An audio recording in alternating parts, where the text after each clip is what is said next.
Toma la palabra la senadora Laura Rojas por México al Frente, por favor. Gracias, muy buenas tardes a todos y a todas. Bueno, yo también estoy muy contenta de, como dice el comercial de la Fundación UNAM, de regresar a la universidad. Yo también soy Puma, nada más que yo no les voy a revelar mi número de cuenta, no quiero revelar mi edad, pero con mucho gusto de estar nuevamente en la universidad. Bueno, yo quiero comenzar, antes de entrar a la parte de propuestas concretas, a dar un contexto sobre el momento en la política internacional por la que el mundo atraviesa, y es fundamental que entendamos este contexto para poder así comparar y evaluar las diferentes propuestas de los candidatos en este sentido. O sea, no es lo mismo hacer propuestas de política exterior hoy día en un momento tan complejo, con tanta incertidumbre, con tantos cambios, con tantas amenazas, con tantos retos tan complejos a los que la humanidad se enfrenta, que hacer política exterior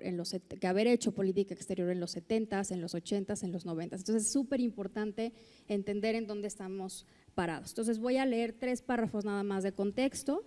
La última década ha representado en el panorama internacional una progresiva desarticulación del consenso que se había consolidado sobre el orden mundial después de la Guerra Fría. Y durante la década de los 90 del siglo pasado, a saber que no había alternativa alguna del orden internacional liberal liderado por Estados Unidos y Europa Occidental. 2 puntales fundamentales de este orden serían el libre mercado y la gobernanza global vía un gran entramado de instituciones multilaterales. A partir de la crisis financiera de 2007-2008, esta aparente verdad comenzó a verse cada vez más cuestionada. Y a partir del año 2015, el resquebrajamiento del orden fue quedando mucho más a la vista a través de acontecimientos coyunturales de grandes consecuencias en el mediano plazo, como la grave crisis de refugiados combinada con atentados terroristas de gran proyección mundial en Europa y el involucramiento militar de Rusia en la guerra civil siria.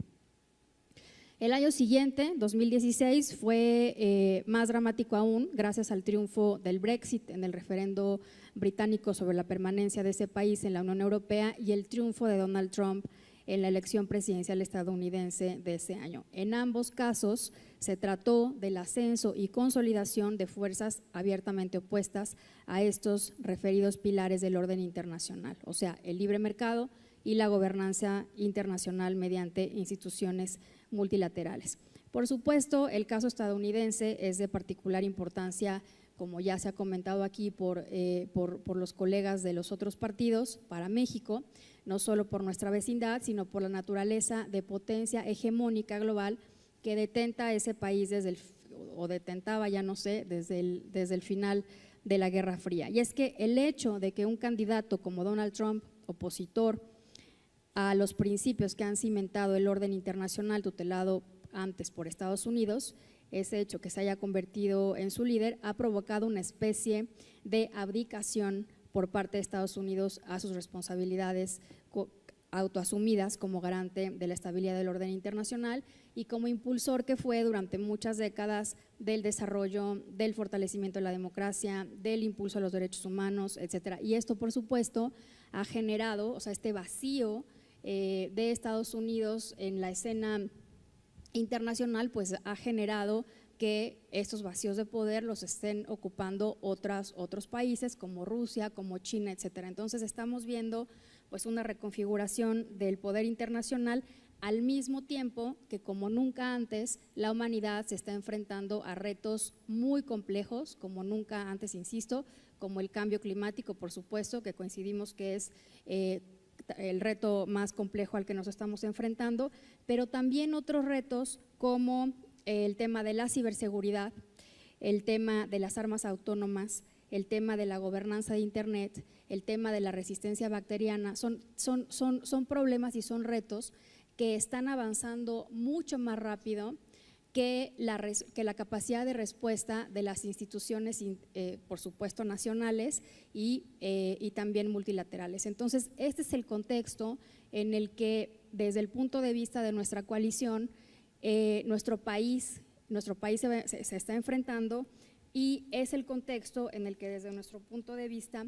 México tiene que incrementar su liderazgo y su influencia a fin de poder estar en una mucho mejor posición para trabajar, en primer lugar, a favor de los intereses nacionales, pero al mismo tiempo seguir contribuyendo, como lo ha hecho México, no solamente, o sea, históricamente, a las mejores causas de la humanidad. Esta es una cosa, me parece a mí que los foros multilaterales, y me voy a referir al final de la intervención específicamente a lo multilateral, es precisamente el espacio en el que México puede hacerse más fuerte a nivel individual y al mismo tiempo consolidar e incrementar su liderazgo en lo internacional más allá de la relación con Estados Unidos. Entonces, miren, en los últimos 4 minutos que me quedan voy a tratar de avanzar rápidamente en las propuestas que más allá de la plataforma las quise para efectos de esta exposición agrupar en 3 ejes. En primer lugar, el replanteamiento de la relación con Estados Unidos, que sin duda a nivel bilateral es nuestra relación más importante, todo el mundo lo sabe. Segundo lugar, la diversificación de la actividad internacional de México y en tercer lugar, la injerencia en la construcción de la nueva o adaptada, mejor dicho, arquitectura internacional que se requiere para afrontar estos retos tan complejos que tenemos. En el tema de Estados Unidos, pues no quiero entrar en un debate aquí con el representante de Margarita, pero pues ¿cómo no nos lo vamos a tomar personal? O sea, por supuesto que nos lo tenemos, que no hay manera de no tomarse personal todas las cosas que ha dicho Donald Trump en contra de México y en contra de los mexicanos. O sea, nos ha llamado, ha generalizado y nos ha llamado violadores, nos ha llamado criminales, o sea, somos no solo el muro, pero también esta absurda idea que tiene Donald Trump de que México encima de todo tiene que pagar por el muro, y si no se puede el muro, entonces desplegamos guardias, miembros de la Guardia Nacional para construir una barrera física, si no con ladrillos o con bardas, sí con personas. Eso es una agresión, porque uno solamente hace eso con un país que considera enemigo. En fin, no quiero relatar todo lo que ya sabemos de Donald Trump, no quiero que se me vayan minutos en eso, pero por supuesto que desde nuestro punto de vista tiene que haber un replanteamiento de la relación con Estados Unidos, pasar de las palabras a los hechos. Por supuesto, también nosotros celebramos el mensaje del presidente Peña Nieto y celebramos aún más que haya hecho caso del pronunciamiento que votó unánimemente el Senado para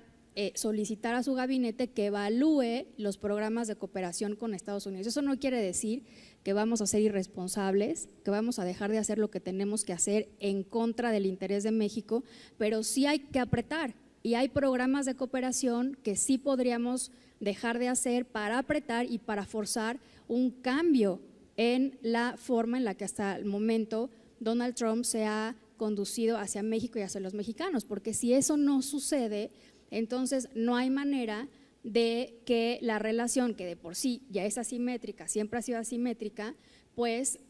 pueda continuar en una dinámica de cooperación que es tan necesaria para ambos países, no solo para México, sino también para ambos países. Hay que recordar, solo como dato, que el NAFTA genera 5 millones de empleos en Estados Unidos, por solamente mencionar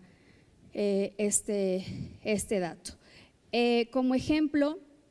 de lo que creemos que se tiene que hacer con Estados Unidos es una política de Estado o nacional, por llamarlo de alguna manera, con Estados Unidos, y ahí es en donde se enmarca la propuesta que está en la plataforma del Consejo Consultivo de Política Exterior. Hasta ahorita, porque así lo establece la Constitución, así está bien, así lo establece, pues claro que la implementación y la definición de la política exterior de México es facultad exclusiva del Ejecutivo. Sin embargo, Estados Unidos es un claro ejemplo de cómo ha faltado integrar dentro de esa política a muchos más sectores de una manera mucho más clara en el marco de una estrategia nacional de relación con este país. Integrar al sector privado, integrar a la academia, integrar al Congreso, cada uno con Congreso no solo federal, sino local, gobernadores, etcétera, para que cada uno haga su tarea de sensibilización, de proyección de una mejor imagen, etcétera, etcétera, de comercio con Estados Unidos. Concluyo esta parte y en la siguiente intervención podré hablar de los otros 2 ejes, diciendo que Bueno, decía yo que desde Por México al Frente, el objetivo principal de México en materia de política exterior es incrementar el liderazgo de nuestro país en el mundo. Y eso pasa por tomar definiciones, eso pasa por tomar partido. Por eso es que proponemos la inclusión de la democracia y de los derechos humanos como principios de política exterior. El PAN fue en estos primeros años del sexenio el partido que más impulsó el cambio de posición del actual gobierno con respecto a la violación sistemática de derechos humanos en Venezuela. Y, por supuesto, que también hemos apoyado la causa palestina, en fin, entonces estamos como muy comprometidos con el tema de derechos humanos y con el fortalecimiento de la democracia, y por eso es que estamos proponiendo eso. Pero también incrementar el liderazgo y la influencia de México pasa por asumir mayores compromisos como parte de la comunidad internacional, como mantener el proceso de regreso a las OMPs, a que México participe en las operaciones de mantenimiento de la paz de la ONU. Creemos que México tiene que colaborar con la comunidad internacional en este tipo de tareas, y estamos a favor de que México continúe con ese proceso. Incrementar el liderazgo e influencia de México igualmente pasa por incrementar nuestra presencia en el mundo y diversificar nuestras relaciones políticas y comerciales. Por supuesto, estamos a favor de una mayor integración y de una mayor cooperación con nuestra propia región, con Centroamérica, con el Caribe, seguir fortaleciendo estos mecanismos que ya existen y que fueron impulsados no solo por este gobierno, sino desde los gobiernos del PAN anteriormente. Y, por supuesto, con Europa hay que aprovechar mejor nuestro acuerdo global, con Asia-Pacífico seguir profundizando la relación, sobre todo comercial. Por eso es que vemos con muy buenos ojos la firma y la próxima ratificación del CPTPP. Y en África hay que decir pues que es el continente totalmente olvidado por México. México está prácticamente ausente del continente, y yo creo que tenemos que empezar a tener más presencia en este país, y si queremos ser un jugador global, pues tenemos que hacer como con países pues como Brasil, ¿no? Un ejemplo es México tiene 158 representaciones en el exterior, 80 son embajadas, mientras que Brasil tiene 221 representaciones en el exterior con 137 embajadas. Eso implica presupuesto. Eso implica dinero, eso implica seguir fortaleciendo el servicio exterior, y desde México al Frente creemos que se tiene que destinar mayor presupuesto a la inversión de la política exterior de México. Finalmente quiero hacer una mención sobre los organismos multilaterales. Creemos, por supuesto, que ante esta coyuntura, ante este contexto internacional que ya expliqué en la pasada intervención, ante estos complejísimos retos a los que se enfrenta la humanidad como nunca antes en su historia, pues la única vía es la acción multilateral, ¿no? Entonces, es paradójico, pero al mismo tiempo que están siendo cuestionados los organismos multilaterales, o al mismo tiempo México tiene que apostar por su fortalecimiento y por seguir trabajando en adaptar su estructura a las nuevas realidades. Un ejemplo que fue mencionado hace un momento pues fue el Tratado de Prohibición sobre las Armas Nucleares, que fue adoptado fuera de la ONU. Es un tratado que se negoció y que se adoptó precisamente ante las décadas de parálisis en la Conferencia de Desarme, que es el organismo formal que existe para estos temas, y México fue uno de los constructores del Tratado de Prohibición de Armas Nucleares. Nuestro embajador en Ginebra en ese entonces incluso fue reconocido internacionalmente por ese tema, y el Congreso mexicano ha trabajado incansablemente en promover su firma, su ratificación, etcétera. México históricamente ha sido pues promotor de las mejores causas de la humanidad, desarme, pero también derechos humanos.